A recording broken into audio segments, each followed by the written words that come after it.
Hey, everybody. Welcome to Watches with Dennis. And today I've got a treat. It's the first interview that I've done for YouTube and for doing watches. And it is about Ricochet, the recently released limited run watch from Mr. Jones Watches. And with me is Ryan Claytor, the designer of the watch. I hope they saw you wave. If they didn't, they need to look more closely at the YouTube. We're recording through Zoom, so any and all issues are my fault, and I will preemptively apologize to the YouTube audience, which is normally very demanding of that 1080p, 60 frames per second, or 4K, depending what I can kind of dredge out of which camera I'm using. But so Ryan, could you go ahead and just sort of start with your background? Because whenever anyone asks me, well, who is Ryan? I always just say, well, he's a comic artist. That's fair. That's a good place to start. That's what I usually say too. So hi, everybody. Dennis, thank you so much for having me on today. So it's real good to be on Watches with Dennis. I've watched a number of your videos and really enjoy your channel. So thank you. Well, thank you. We are the 236th most popular watch channel. That stat is made up. No one go and verify that with analytics. I've just decided to claim that number as my own. Well, hey, your 538 subscribers are appreciative, I'm sure. But anyway, I'm one of them. Thank you. Anyway, gotta get to that magic 1,000 mark, because then I can start having ads for Pepsi with hot dogs or whatever YouTube's ads currently are. I think it's a hot dog Pepsi ad. And that's you just gave it to them for free. Oh, Dennis. Well, and I know, and I've even got my Pepsi Zero. I had it turned away so you couldn't read it. I've got the caloric intake displayed instead. Boy, how many product placements can we have? But anyway, my name is Ryan Claytor. Thank you for having me on. I am a university professor and comic book artist, and I do a lot of other artwork as well. I have designed neon signs, one for Dennis, as a matter of fact. I have also designed watches, which we are talking about today, and I do a number of different event illustration artwork, a lot for pinball events, because that is a hobby that Dennis and I share, and I have a lot of interest in that as well. And as you can tell by Ricochet and my most recent publication, which is called Coin Op Carnival, which also deals with electromechanical coin-operated amusement devices. So put simply, that's old pinball and arcade games that were manufactured prior to 1978. I have a very big interest in pinball. So that's me in a rambly little nutshell. And I was going to then, after your intro, I didn't think you would mention that we do know each other. So bias alerts, be aware. So actually, the first time I became familiar with you, Ryan, you wouldn't know this, but it was when I found out you were the artist who designed the Pinball Show T-shirt for Don and Jeff. Yes, indeed. The Pinball Podcast, 100th episode. Yes. Oh, excuse me. The Pinball Podcast. Oh, God, it's been so long. I can't even remember the name. And of course, after their 100th episode, Don and Jeff, the band broke up, and they're now off doing their own. I think Jeff still does the Pinball Podcast, and then Don has another podcast over in the video gaming side now. But that was one of the first podcasts that I found when I entered the podcasting side of pinball. Same here. It was one of the originals for me, along with oh my gosh, Game Room Junkies and I love Game Room Junkies. Spooky Pinball Podcast. And I remember there was like a Coast to Coast with Nate. And then Coast to Coast came out after that. But there was an episode where those three that I just mentioned all did this like tandem episode and then released it on one another's podcast. I did not hear that one. And I think that's around the time I got introduced to Don and Jeff's podcast, the Pinball Podcast. And man, I still hold those first 100 episodes as a real high watermark. I would listen very frequently. It got me through many commutes that I was taking at the time. And just so the energy between the two of them, I hesitate to use the word energy with Don, but it's weird. It's like it's like lo-fi, but it's a vibe. Like they had a vibe that it wasn't high paced. It's almost like dry, but not in a British comedic sort of way. It's hard to explain. Maybe synergy is a better word. Synergy, but the architecting some synergy, was just pitch perfect and had so many laugh out loud moments when it seemed like they weren't even trying, but it worked so well. Anyway, yeah, so that's one of the pieces of event artwork. And then I saw you were doing neon, and I shouldn't have looked, because then I was like, I think I could do this. And by do this, I mean, spend money. And so I talked to Ryan and commissioned a neon sign design. And I mean, that is my centerpiece of my pinball game room. Literally, it's in the center of the pinball game room, 4 feet by 6. The neon shop who you worked through, he did an excellent job with it. It's I love that piece. Everyone who sees it loves it, as they should. As expensive as it was, they better love it. I don't think people really understand. I didn't understand when I first did my arcade neon, which is sitting right in front of me right now. Yes, I can see it's beautiful. Yeah. What a centerpiece it is. Like, it occupies so much visual real estate, not just because of its size, but I mean, it is luminous. It calls for your attention. And I thought, I'm going to like design a nice mural behind it and it'll like integrate with, no, just this is the only thing that's needed. And I've talked to other people since then who I've designed signs for, like, yeah, I think I'm going to put it with this framed artwork right next to it. I'm like, that's a thing that can happen, but I would suggest it looks fine when the sign's off. Right. I'm going to tell you now, nobody's going to look at that piece of artwork that's right next to it. When I go down, I can choose. I can either turn on the overhead lights to see, or I can turn on the sign. It easily provides plenty of illumination for the entire room. Totally. Yep. So that was a lot of fun. But since we are a watch YouTube, I'm going to go ahead and pivot now. Now, Ricochet actually is your second watch that you've done with Mr. Jones Watches. So if you wouldn't mind, I know your first one was Step Right Up, but how did you even get involved with Mr.? I mean, they're I believe a London-based watch manufacturer. So what's the story there? How does comic/neon/coin-op guy get involved with Watch Dude? Sure. So I'm going to give a brief shout out to our co-friend Nick Shell. He sort of polluted my mind with this whole watch thing a while back, a few years back at this point. And he told me, yeah, I'm getting into watch collecting. And he said, are you thinking about getting one? I'm like, no, I'm not a watch guy. I had one, 10, 20 years ago, and it's just not my thing. And he's like, oh, okay, fine. And then thanks to algorithms, various watch ads started popping up in my feed, and I'm like, Nick. And so I was telling him that, and I started seeing some watches that he was getting, and I kind of fancied them, and I started getting interested, and as we all do, started doing research and bought my first, and now I have over a dozen. And over the course of that research period, you start looking toward manufacturers that you really, really enjoy. And I ran across Mr. Jones Watches, and they were doing these artist designed watches. And as an artist, that really spoke to me. And they were doing them in such a way that was really well crafted, but also accessible. Like, they weren't completely blown out of my price range. And I just kept coming back to their website and poring over their archive of, at this point, over a dozen years worth of watches. They have well over 100 watches they've done. And after doing that for a month or 2 or 3, I just got up the gumption to write them. I literally just cold emailed them.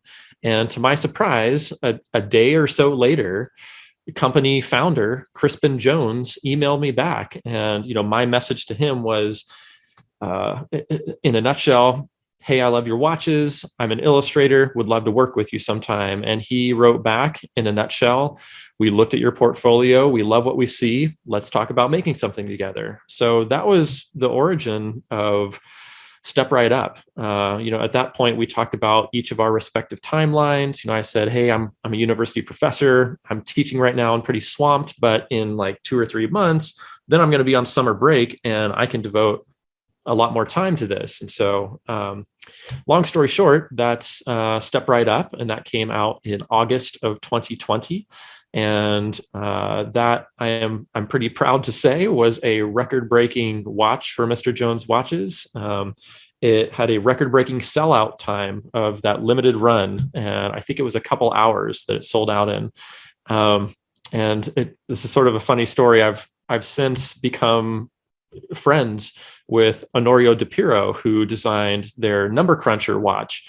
And we were just chatting on Zoom the other day, and he's super, super nice guy. And he was joking around and said, "Oh, you broke my record." And he originally had the fastest sellout time. And I said, "You're right. And I'm going to beat it again with this next one." I'm going to try to anyway.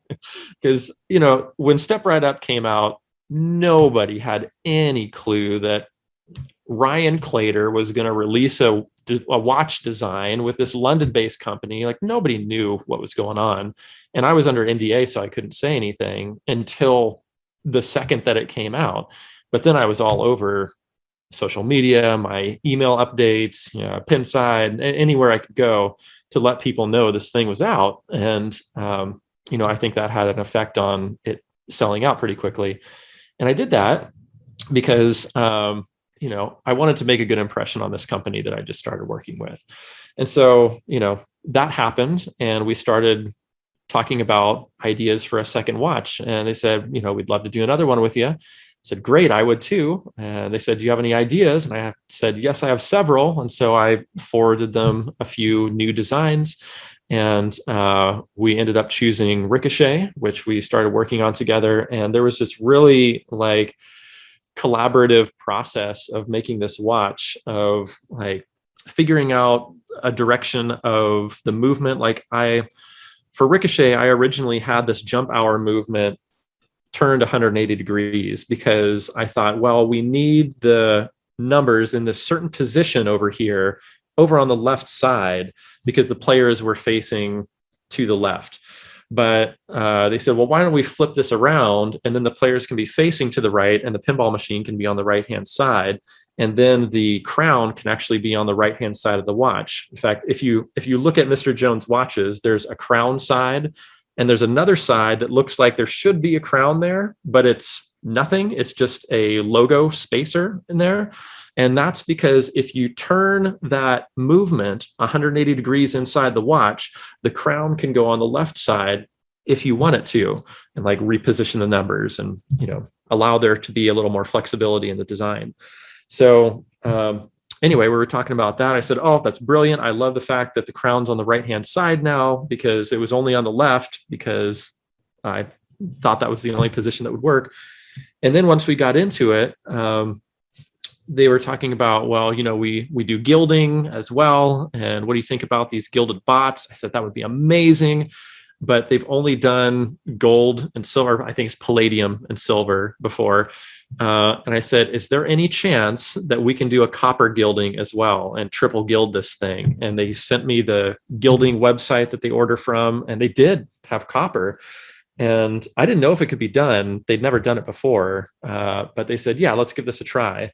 And another really interesting thing that happened over the course of this design was that the jump hour movement has a seconds feature, a seconds hand, a seconds disc on. Yes, small seconds. Yep. And I was not planning on using that. And they said, well, look where the seconds disc is now. Is it possible that we could use this in some feature on the pinball playfield?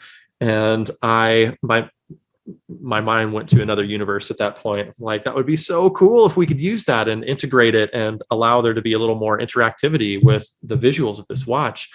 And so I originally had 2 pop bumpers and 4 inserts designed into the playfield to show this seconds disc, pseudo flashing on and off. That was way too small. And so I reduced all those in half. Now there's 2 inserts and 1 pop bumper that shows that. And it is more legible now. As you noted in your review video, it depends on the lighting a little bit, but I still think it's a really fun feature to be able to look at.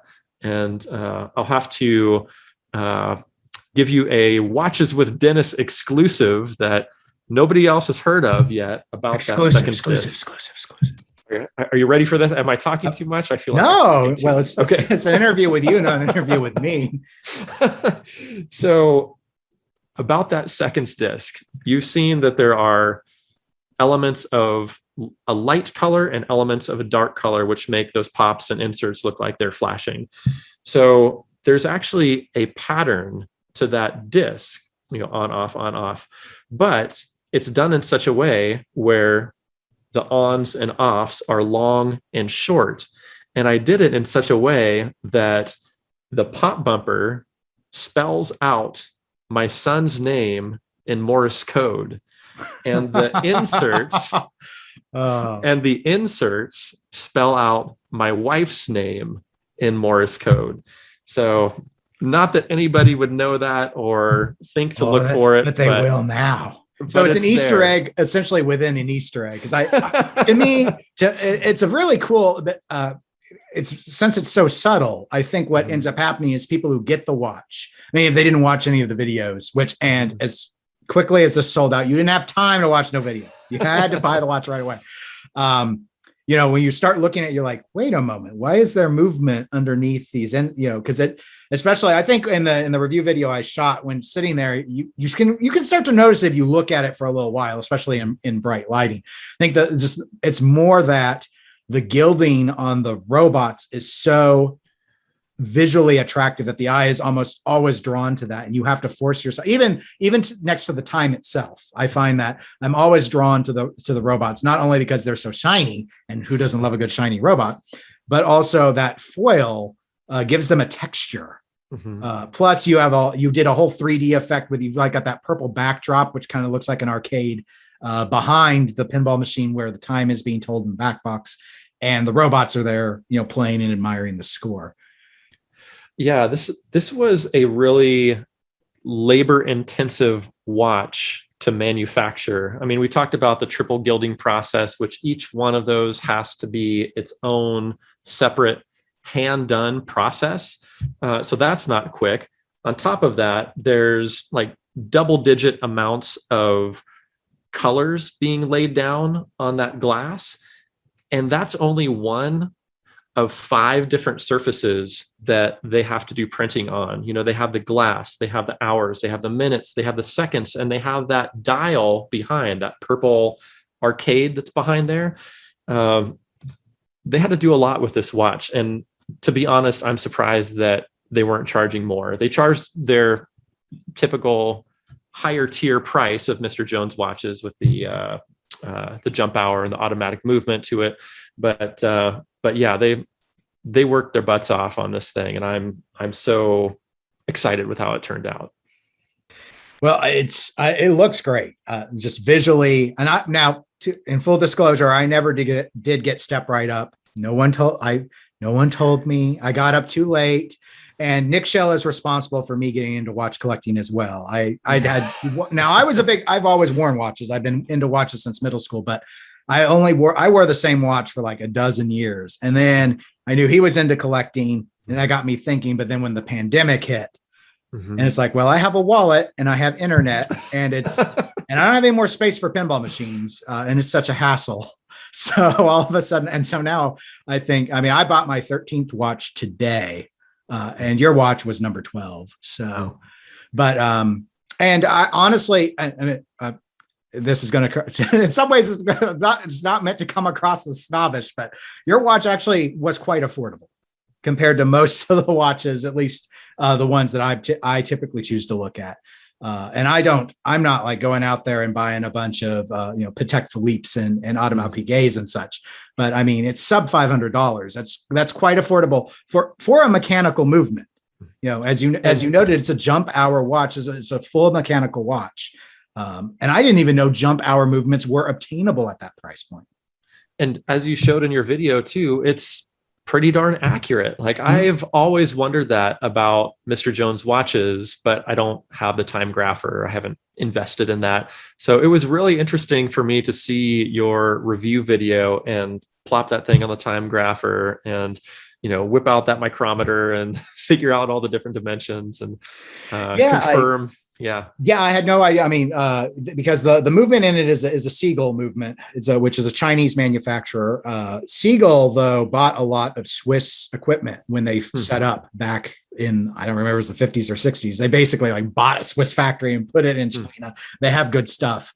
And Siegel as a fairly respected name in watches itself. It has a horological significance, but on a lower end movement, you never know exactly. Like I have a Volstock, which is a very inexpensive watch. Like it was under $50, and throw that on the time grapher. Its specs officially are minus 20 seconds a day to plus 60 seconds per day. Wow! And when I measured mine, it on average was around the plus like 20 to 25 seconds. And even after regulating, I couldn't get it under 10. Whereas this watch, as the review noted, in all positions, even like 9 o'clock up, which is often an unregulated position because people don't usually rest their watch or wear it in that way. I think that's the one that's usually not regulated. It depends. They usually regulate in 5 positions if they do it at all. And but it was within 10 seconds on all.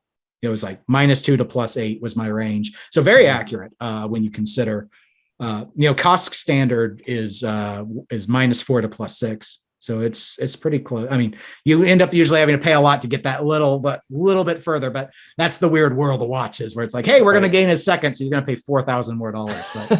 But yeah, it's so interesting. You talk about the affordability and the price of Mr. Jones watches too. And it's funny because you're either a watch person and think, wow, that's incredibly affordable, or you're not a watch person and you think, wow, $250 to $325 for something that's going to sit on my wrist that I have on my cell phone already. I don't know. And so I'm not trying to sell people who don't want to be sold on it, but all I can say is I know the amount of work that goes into making these watches, and the printing process alone is like screen printing. Like if you know anything about printing a t-shirt, you know that each one of those colors has to be printed separately on its own. And in a very similar way, that's what's happening on the dial and on the glass of this watch. Each color is using a pad printer and being printed on its own and then set aside, and then you come back and do it again, 8, 10, 12, 15 different times, depending upon the colors. That is labor intensive. And like I said, that is one of 5 surfaces on this watch.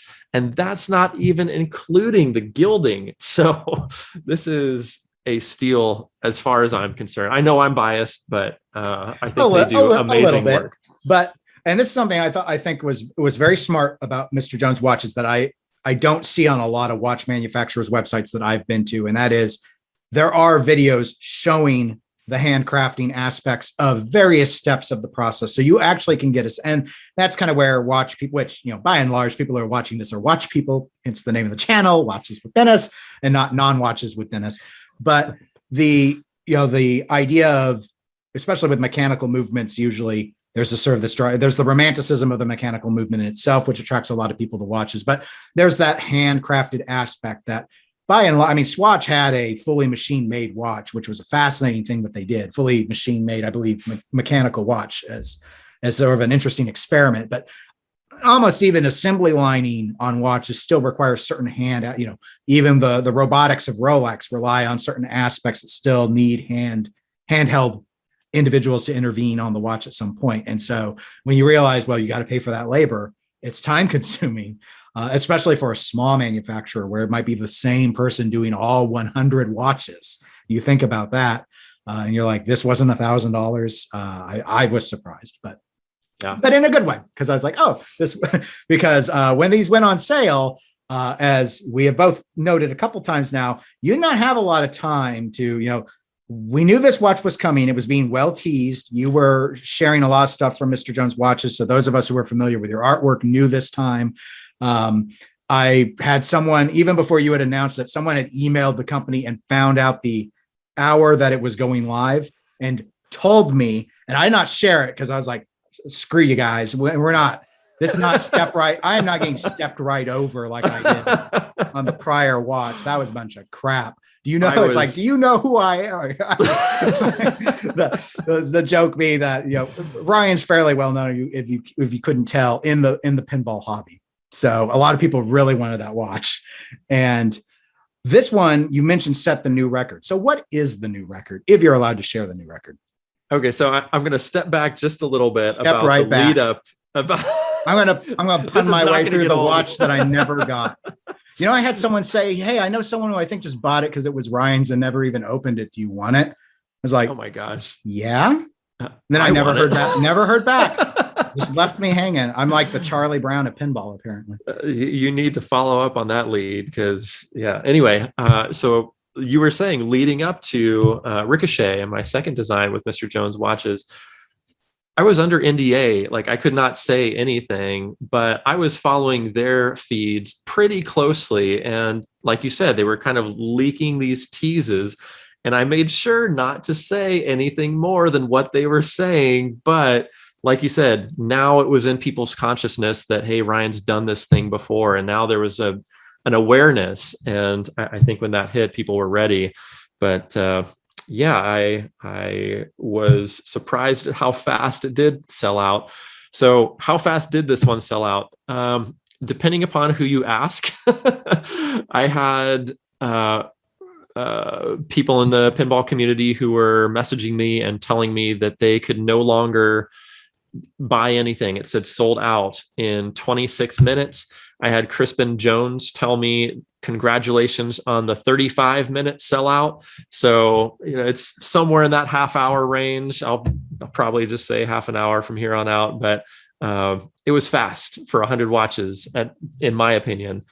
For a little manufacturer of a cartoonist designed watch, I mean, I'm pretty darn pleased. And evidently so are they, because they have said publicly that they will re-release this watch. And in your review video, you were saying, I don't know what that means, if it's another 100 or if it's unlimited. And the way Mr. Jones Watches works is that they will release a limited edition 100 watches of a design. And if there is enough interest, then they will move that design to their permanent collection. So their permanent collection is unlimited. It's limited to, you know, as long as they can continue selling it, I imagine. But I have seen designs come in and out of their permanent collection. So, you know, as long as there's interest, I think it should be around. And if there's not, I'm sure they'll replace it with something else. But yeah, they haven't said exactly when that's going to happen, but they have said that it is going to happen. Okay. Yeah. I'd seen a couple places where they had indicated that there was already enough waitlist demand to do it again. And so, yeah, I wasn't sure if they did I knew there was a way to move into the permanent collection. I didn't know if it was always, there's limited, we do that as an experiment and then it's immediately permanent, or if things need to be special when we're talking about gilded foil and uber intensive manual processes or whatnot. So I didn't want to promise someone like, you don't have to wake up early next time. Right. Always gotta get up early if you want this stuff, if you really want it. So so that's really exciting because I've been on the wait list for about a year for Step Right Up, Ryan, and he ain't told me that one got to move to permanence, and I'm just like, yeah, it's because it wasn't pinball. It was too carny. You see, that's the thing. You mean it was perfectly carny? Yes, that's what I meant. I meant perfectly. See, that was the difference this time is people saw, because they were teasing like the backdrop, that little purple piece, and people could tell right away the shape of a pinball machine. And there are those that like arcade stuff in general, and then there's that hardcore world that's pinball. Yeah, you might not know anything about that looking at your EM lined up behind you. So the design itself, you always, from the get-go, you wanted to do the jump hour as the idea and sort of emulate the score reel of the back box and how that jumps. Yeah. So Mr. Jones Watches uses 3 different movements for their watches. There is a very traditional hours and minutes hand quartz movement. There is a 24-hour quartz movement, and there is an automatic jump hour that they use. And each one of those have different dial configurations. And when I sent my proposals to them for this second watch, I gave them a proposal for one of each movement. And this was the automatic movement. And I was like secretly hoping that we could do an automatic movement because my first one was quartz, and I had a number of watch people say, "Oh, if only it was an automatic movement." Watch people. So you got to deal with a degree of the snobbery. It just comes with the territory. There's no soul in the quartz, will be what some will say. But they are very accurate. So there's always a trade-off. Yeah. So anyway, that was the design that they chose out of my 3, and thankfully it was an automatic movement. So now I have a little bit of a diversified portfolio within my 2-watch portfolio with Mr. Jones watches. So what's the third watch, Ryan? Well, people need the steak. We've given them the taters. It's time for steak. Yeah. You know that whole NDA thing. I don't know if I don't know. I don't sign NDAs, Ryan. In fact, I do. I'm notorious for not doing it. Oh, pinball's such a small hobby.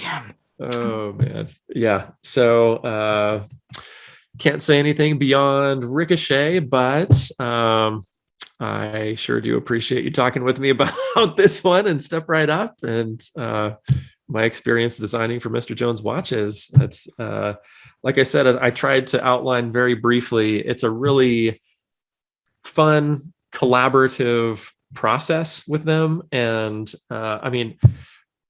try to find any designer that's worked with them who doesn't have loads of good things to say about them. Like every designer I've talked with is just over the moon about their experience with them. And I am the exact same way. Everyone from, company owner to manufacturers, to printers, to order fulfillers, like everybody that I've talked to, promotions, marketing, everyone at that company has just been so pleasant to work with, so good at their job. I have nothing but good things to say about them. And on top of that, they have, as an artist, I appreciate that their heart is in the right place. Like they're doing good things within the industry. When COVID came out, they released a watch where a percentage of the proceeds were going to a particular foundation to help with COVID at the time. They do these kinds of things all the time. And even within my discussions with them, we have really thoughtful talks about what should and should not be in watches in terms of theme. So anyway, I'm over the moon about working with them and hope to do so again. Well, I think the viewers, though, want to hear something salacious. Was there not any like big creative battle? Like they tried to make you go with a DMD in the display instead of a EM. It's like EMs. No one even who's alive anymore remembers those. Oh, that's so false. Like what? I don't even remember. They're just like what licensed themes are those? There are not, and that's the beautiful thing about them. Anyway, I don't know. People that was the other to the future. Okay, Zach. But anyway, ouch, that hurts. That was the great thing too, is that I'm working with watch people, not pinball people, and so they weren't telling me, "Oh, you need to have a dot matrix display, or we need to digitize this." It's like, yes, they are better than pinball people, aren't they? This screams pinball. This is quintessential pinball, and they understood that. That's kind of something that we do lose track of in the pinball hobby from time to time. I am afraid the old ways are being lost.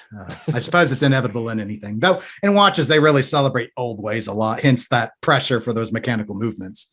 True. And those innovations in that are why we get to have them so accurate at such lower price points now too. I mean, there's progress being made.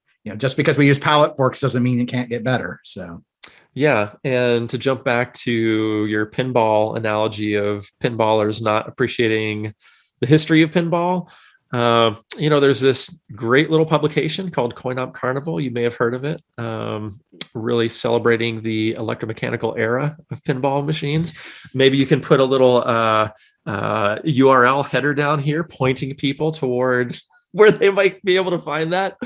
There you go. Product placement, more product placement. Thank you. Very cool. Anyway, that is the most recent publication that I've come out with, where I illustrated and co-wrote it with my, I illustrated, then co-wrote it with my very good friend and technical genius, Nick Baldridge. That publication would not be what it is without Nick. So Nick, I love you, man. Couldn't have done this without you. And I am so proud of what we've done and can't wait to put out our next issue. But yeah, that's at coinopcarnival.com if you're interested in not just looking at my art on your wrist, but also in books.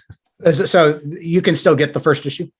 Yes, you can still get the first issue. We sold through our initial print run of 1,100 copies of Coin Op Carnival. So Dennis, you got yours at TPF, so you've got a first printing. And you might also have a very rare signed version too. Did we sign your book? You probably made me get the signature. Yes, you both did. Okay, because I was just, back for the, why would they? For a lot of people who watch the channel might not know, I do co-host a couple of pinball podcasts, and I didn't not with you. I did not get to interview you. I interviewed Nick about the book, but you both were at TPF. So I got a couple copies actually, because I got one as a gift for someone. And cool. I think they were both signed. So thank you very much for signing them. It's much appreciated. Yeah, because we do not sign books that are mail ordered. And the reason for that is because Nick and I are in two very far away states. So there's no real way for us to both sign a book. So we don't sign them unless we're in person, and that is not happening right now. So anyway, I'm glad you've got a signed version there. And it's really good for those that, especially if you want to understand a lot in history, it's focused on Wayne Nyens, who is 103 now, I believe. Legendary pinball designer from Gottlieb, which was the king of pinball production in the electromechanical era. So got a few of his games over here. I used to own a scoreboard. Nice. I sold mine before you. Total nerd out aside, I know you redesigned the plastics on that game because they often degraded and kind of under the heat of the lamps. And mine was like that. And my sister did her best to redesign the plastics with sort of vector drawing them. So it'd be easy to scale them because they were so shrunken. We didn't have good measurements on what the real sizes were. And it actually turned out really good. But then after I sold that game, I saw you totally went through a whole process of recreating them and putting them available through one of the parts distributors. And I was like, but it's gone. It's gone. Yeah. My family and I love that game.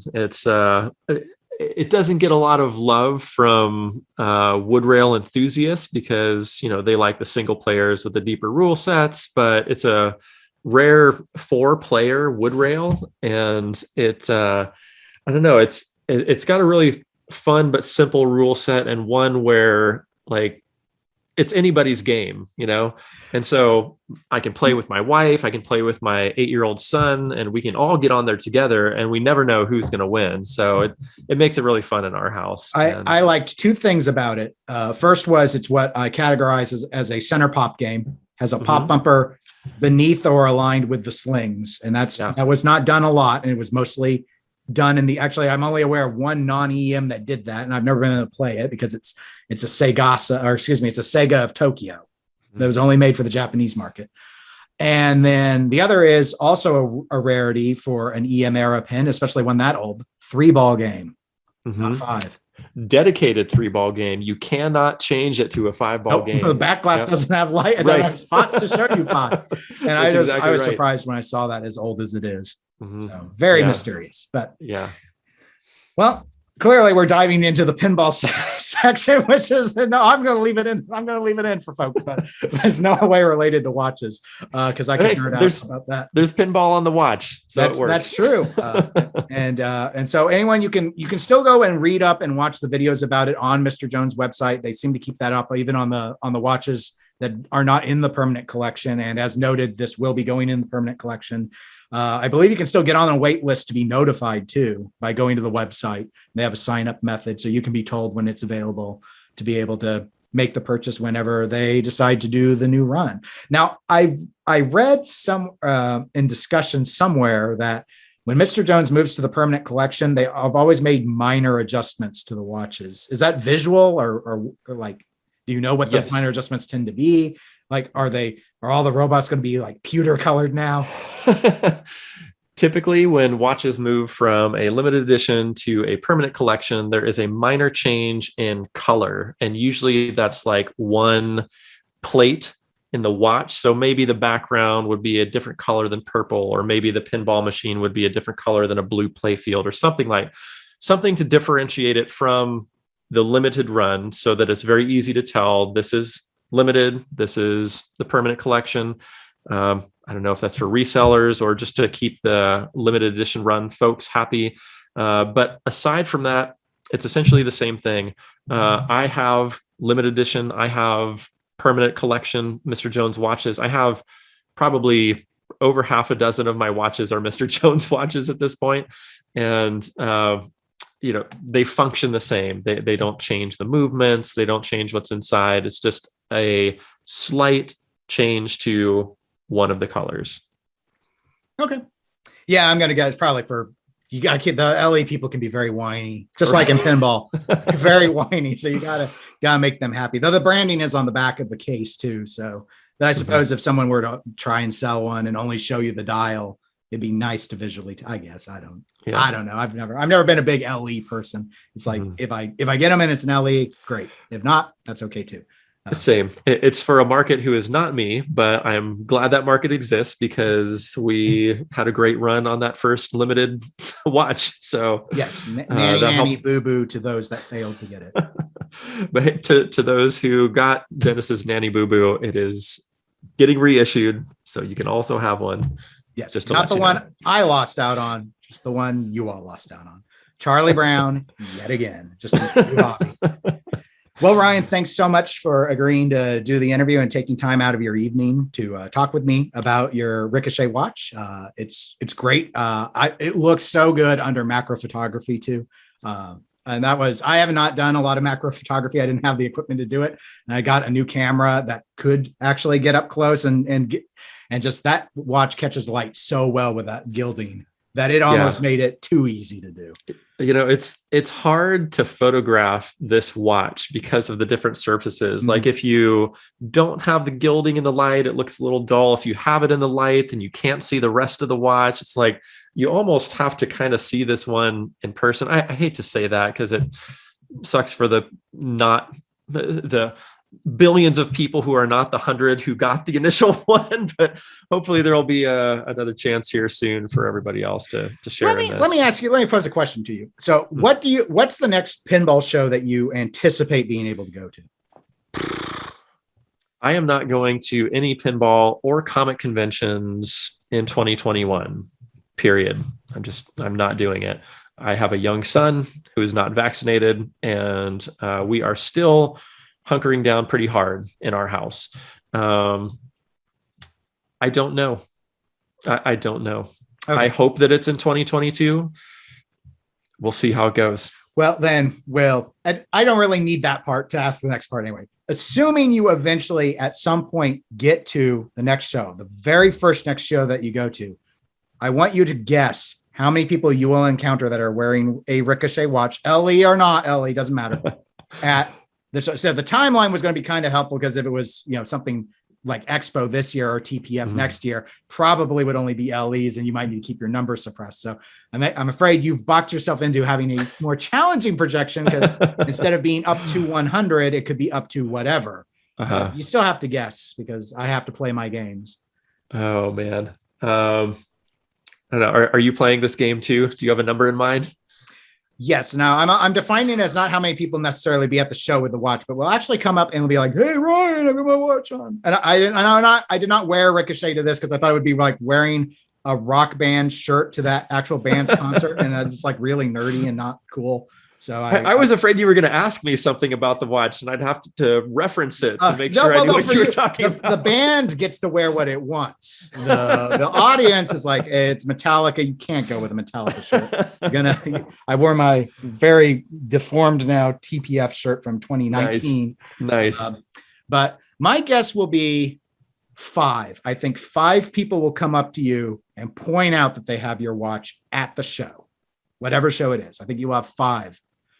One of which will ask you somehow to sign it. Yeah, bring a box or bring the. No, I think they'll ask you to sign the watch. I think you think so? I think it'll I be don't know where I would sign it. I think it'll be incredibly stupid, but I think they will, and you'll try and use a Sharpie on the mesh band or something. Right. Where else would the signature go? I have no idea. But you could try on the case back, I suppose. You could try and write it around but there's artwork there. I can't. Well, do it on the around artwork. you gotta go on the circle. Try and write around the edge, like you're writing on the edge of a dinner plate, a 37 millimeter dinner plate. You might want to fine tip Sharpie. You might want to prep. You might want to be ready for this. I think it's going to happen. Yeah, I was going to estimate the single digits too. It's not everybody that. Well, so many people are shy. They're going to be like, "Oh, I've got the watch, but I can't. He's so famous. It's Ryan. Maybe if Ryan. I scratch my head and show him, work. There could be a little bit of the subtle stuff. There might be a little wipe of the brow. Where they're trying to do the tournament. It's like, you're not even in the tournament area. What are you? Have you seen the new pinball machine by Stern? Whoa, interconnectivity. Be like, let me help you lift the module out of P3 and put in the new one. There's another one by Multimorphic over there. Hey, maybe they'll give you a booth. Tie in. Oh, that would be a first for pinball. Tie in a new multimorphic game to a watch release at the same time. And owning the watch gets you special DLC code. I'm texting Jerry as Give that to Jerry. That's a free one, Jerry. I don't charge for my ideas. Oh, man. Yeah, he does not have enough on his plate already. I will be sure to put something else on his plate. He has always come across to me as very unbusy. Very unbusy.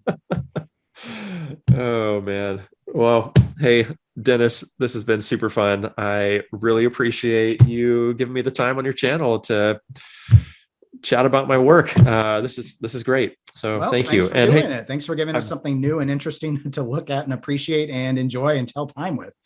You got it, man. And thanks again for the review too. That was super fun to watch. Oh, sure.